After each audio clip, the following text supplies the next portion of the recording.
చెప్పాడు, యెహెజ్కేలు గ్రంథం మీద సాదోకు సంతతి చదివారు. కాబట్టి రోషము కలిగి నువ్వు బతికితే ఆశీర్వాదం నీతో పాటు నీ పిల్లలకు కూడా వస్తుందన్నమాట. కాబట్టి దేవుడు సహించేది మనం సహించకూడదు. దేవుడు ఆశిస్తున్న రీతిగా నువ్వు స్పందించే వ్యక్తిగా ఉండాలి.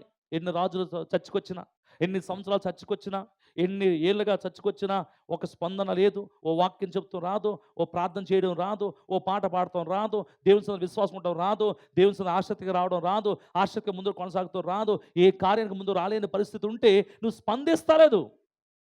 రోషం లేదు, రోషం లేదు. ఈ మధ్యాహ్న కాల సమయంలో రోషం తెచ్చుకోండి. మనుషుల మీద రోషం కాదండి, వ్యక్తుల మీద రోషం కాదండి, పాస్టర్ గారి మీద రోషం కాదండి. భక్తిలో రోషం తెచ్చుకో, ప్రార్థన చేయడానికి రోషం తెచ్చుకో, వాక్యం చదవడానికి రోషం తెచ్చుకో, వాక్యం చెప్పడానికి రోషం తెచ్చుకో, ప్రభువులో ముందుకి కొనసాగితే రోషం తెచ్చుకో. దేవుడు ఆశిస్తున్న రీతిగా నిన్ను, నీ కుటుంబాన్ని దేవుని సన్నిధిలో మెలకువ కలిగి నీ బిడ్డలను ఆల భక్తిలో పెంచడానికి రోషం తెచ్చుకో. అప్పుడు నీ కుటుంబం ఆశీర్వదించబడుతుంది. కాబట్టి ఈ ఉపధ్య ఎవరు అంటే రోషం కలిగిన, ఒకటి భక్తి కలిగిన వాడు, రెండేం కలిగిన వాడండి, రోషం కలిగిన వాడు. గట్టి చెప్పండి, ఏం కలిగిన వాడండి? దాన్ని ఏమంటే తెగువ కలిగిన వాడు ఎవరయ్యాడా?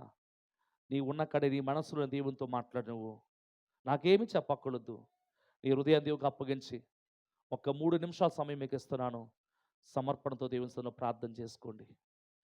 ఫినెహాసు రోషంతో బతికాడు కాబట్టి అతని సంతతి వారు తరతరాలుగా దేవుని సన్నిధిలో వారు యాజకుడిగా నిలబడ్డారు.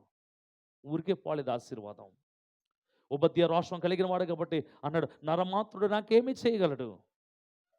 మనకు రోషము ఈ లోకంలో ఎక్కువ, దేవుల్లో తక్కువ. దేవుల్లో రోషంతో బతుకుతాం. ఒక నిమిషం ప్రార్థన చేయను, అందరూ కూడా స్వరమైతే ప్రార్థన చేసి